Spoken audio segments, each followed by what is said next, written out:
మీ ఇంట్లో వర్షానికి ఇల్లంతా కారిపోతుంది అనుకోండి, మీ ఇంట్లో ఆ సిచ్యుయేషన్ చూడగానే వెంటనే ఆ మరమ్మత్తు చేయాలన్న ఆలోచన మీకు కలుగుతుంది.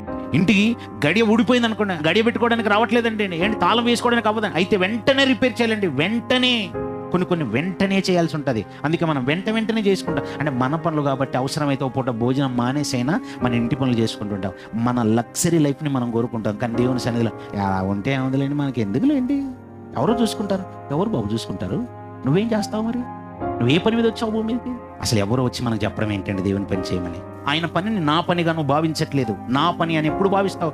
ఆ పరలోకమందున్న దేవునితో బాండింగ్ ఏర్పడినప్పుడు, ఆయనతో నీకు సత్సంబంధాలు ఉన్నప్పుడు. ఆయనతో నీకు ఇంకా సత్సంబంధాలు లేవు, ఇది నా కుటుంబం అని అర్థమైంది, ఇది మా ఇల్లు అని అర్థమైపోయింది, దీన్ని బాగు చేసుకోవాలని అర్థమైంది. ఇవి బాగున్నాయి కదా మనకి, ఎందుకు అలా వీటి గురించి ఆలోచిస్తున్నావు అంటే ఇవి నావి అనుకున్నావు గనక, దేవుణ్ణి నా వాడు అనుకోవట్లేదు గనక చేయట్లేదు. మనం దేవుని పనిని నా పని అనుకొని చేసే పరిస్థితులు లేవు.